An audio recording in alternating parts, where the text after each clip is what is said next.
Welcome to TNPSC லட்சிய விதைகள் channel. இன்னைக்கு இந்த வீடியோவில் நம்ம என்ன பார்க்க போகிறோம் அப்படின்னா, 6th தமிழ் இயல் 6ல் இருக்கக்கூடிய இம்பார்ட்டன்ட் டாபிக்ஸ், அதாவது நூல்வெளி ஆசிரியர் குறிப்பு ஒரு 3 டாபிக் பார்க்க போகிறோம். ஓகேங்களா? நம்ம ஆல்ரெடி சொன்னது தான். என்ன அப்படின்னா, 6 முதல் 12ஆம் வகுப்பு வரைக்கும் இருக்கக்கூடிய தமிழில் இருக்கக்கூடிய இம்பார்ட்டன்ட் பாக்ஸஸ், நூல்வெளி ஆசிரியர் குறிப்பு, இதெல்லாமே வந்து 1 by 1 நம்ம கொடுக்கறதா சொல்லியிருந்தோம். அதன் அடிப்படையில் 5 வீடியோஸ் வந்து இது வரைக்கும் கம்ப்ளீட் பண்ணிட்டோம். யாரும் பார்க்கல அப்படின்னா பாருங்கள், லிங்க் டிஸ்கிரிப்ஷனில் தரேன். இன்றைக்கி வந்து ஒரு 6வது வீடியோ.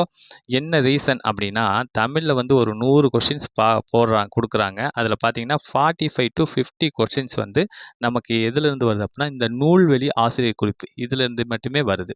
ஓகேங்களா? இந்த தெரிந்த வினாக்களை நம்ம தவறு பண்ணாமல் போடணும் அப்படிங்கிற அந்த ஒரு நோக்கத்துக்காக தான் இந்த சீரீஸ் வந்து ஸ்டார்ட் பண்ணுறோம். ப்ளஸ் வந்து உங்களுக்கு ரிவிஷனுக்கும் இது ரொம்பவுமே பயனுள்ளதாக இருக்கும். அந்த ஒரு நோக்கத்திற்காகவும் இந்த சீரீஸ் வந்து நம்ம பார்க்க போகிறோம். ஓகே, இன்னைக்கு வந்து ஒரு 3 டாபிக் பார்ப்போம். என்னென்ன அப்படின்னா, முடியரசன் அப்படிங்கிற ஒரு டாபிக், அப்புறம் வந்து கடலோடு விளையாடு அப்படிங்கிற அந்த ஒரு டாப்பிக்கில் இருக்கக்கூடிய நெய்தல் திணை, நூல்வெளி, இந்த 3 டாப்பிக்குமே 1 by 1 பார்க்க போகிறோம். ஓகே, ஃபஸ்ட்டு பாருங்க, முடியரசன். முடியரசனோட இயற்பெயர் என்ன அப்படின்னா, துரைராசு அப்படிங்கிறதா. Very very important. இது வந்து ப்ரீவியஸ் இயரில் கேட்டிருக்காங்க. அதற்கடுத்து பூங்கொடி, வீரகாவியம், காவியப்பாவை, இவரெல்லாம் வந்து இந்த 3 நூல்களையுமே வந்து முடியரசன் அவர்கள் வந்து இயற்றியிருக்காங்க. இந்த கொஷின்ஸ் வந்து ப்ரீவியஸ் இயரில் கேட்டிருக்காங்க. ஓகே, அடுத்து வந்து இவரை வந்து என்னன்னு சொல்கிறாங்க அப்படின்னா, திராவிட நாட்டின் வானம் பாடி அப்படின்னு வந்து பாராட்டுறாங்க. யாரை? முடியரசன் அவர்களை. இதுவும் வந்து ப்ரீவியஸ் இயர் கொஸ்டின்ஸில் கேட்டிருக்காங்க. ஓகே, அடுத்து வந்து இப்பாடல் புதியதொரு விதி செய்வோம் என்னும் நூலில் இடம்பெற்றுள்ளது அப்படின்னு வந்திருக்கு. ஓகேங்களா? அதாவது பார்த்தீங்க அப்படின்னா, ஒரு பாடல் வரி இருக்குது இந்த டாப்பிக்கில். அதாவது, கல்லெடுத்து முள்ளெடுத்து காட்டு பெருவெளியை தின்தோல் மரத்தால் வளப்படுத்தி அப்படிங்கிற அந்த வரிகள் இருக்கும். ஒரு 15 to 20 லைன்ஸ் அந்த ரேஞ்சில் இருக்கும். ஓகேங்களா?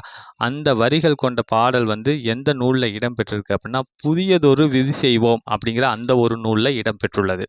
ஓகே, நெக்ஸ்ட்டு கடலோடு விளையாடு அப்படிங்கிற அந்த ஒரு நாட்டுப்புற பாடல் பற்றி பார்க்கலாம். அதில் இருக்கக்கூடிய நெய்தல் திணை அந்த டாபிக், அதாவது நிலம், நெய்தல் நிலம் வந்து எதை சார்ந்தது அப்படின்னா, கடலும் கடல் சார்ந்த இடத்தை சார்ந்தது தான் இந்த நெய்தல் திணம்.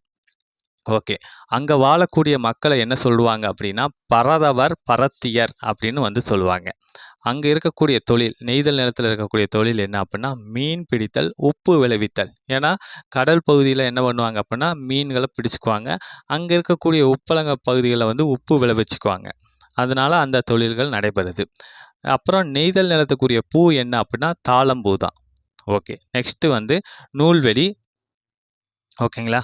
அதாவது நாட்டுப்புற பாடல் அப்படின்னா என்ன அப்படின்னா, உழைக்கும் மக்கள் தம்முடைய களைப்பை மறந்து உற்சாகத்துடன் பாடும் பாடலே நாட்டுப்புற பாடல் அப்படிங்கிறது. ஓகேங்களா? அந்த களைப்பு, அந்த அலுப்பு தெரியாமல் இருக்கிறதுக்காக அந்த மாதிரியான பாடல்கள் பாடுவாங்க. ஓகே, இந்த நாட்டுப்புற பாடல்களை என்னன்னு சொல்கிறாங்க அப்படின்னா, வாய்மொழி இலக்கியம் அப்படின்னு வந்து சொல்கிறாங்க. என்ன ரீசன் அப்படின்னா, காதால் கேட்டு வாய்மொழியாகவே வழங்கப்பட்டு வருவதால் இந்த நாட்டுப்புற பாடல்களை வாய்மொழி இலக்கியம் அப்படின்னு வந்து சொல்கிறாங்க. ஏன்னா இந்த நாட்டுப்புற பாடல்கள்லாம் ஏட்டில் எழுதப்படாதது. ஓகேங்களா? காதால் கேட்டு ஒருத்தர் சொல்ல அதை கேட்டு மற்றவங்க அதே மாதிரி பாடுவாங்க. நல்ல கவித்துவமிக்க வரிகள் இந்த நாட்டுப்புற பாடல்களில் இடம்பெறும். ஓகே, அடுத்து வந்து ஏற்றப்பாட்டு, ஓடப்பாட்டு முதலான தொழில் பாடல்களும், விளையாட்டு பாடல்கள், தாலாட்டு பாடல்கள் முதலியனவும் நாட்டுப்புற பாடல்களுள் அடங்கும் அப்படிங்கிறது. நாட்டுப்புற பாடல்களில் என்னென்ன அடங்கும் அப்படின்னா, ஏற்றப்பாட்டு, ஓடப்பாட்டு, இது ரெண்டுமே வந்து தொழில் பாடல், அப்புறம் விளையாட்டு பாடல், தாலாட்டு பாடல், இது எல்லாமே பார்த்திங்க அப்படின்னா நாட்டுப்புற பாடல்களில் தான் அடங்கும். ஓகே, இப்பாடல் சு. சக்திவேல் தொகுத்த நாட்டுப்புற இயல் ஆய்வு என்னும் நூலில் வந்து இடம்பெற்றுள்ளது. அதாவது ஒரு வரிகள் இருக்கும் இந்த டாப்பிக்கில். விடிவெள்ளி நம்பிளக்கு, விரிகடலை பள்ளிக்கூடம், அடிக்கும் அலை நம் தோழன், அப்புறம் பார்த்திங்க அப்படின்னா தொழும் தலைவன் பெரும்பானம், இந்த மாதிரியான வரிகள்லாம் இருக்கும்.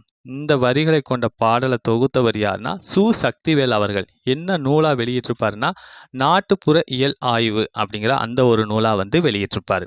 ஓகே, நம்ம 3 டாபிக்ஸ் வந்து பார்த்துட்டோம். மீண்டும் அடுத்த வீடியோவில் சந்திப்போம். தேங்க்யூ.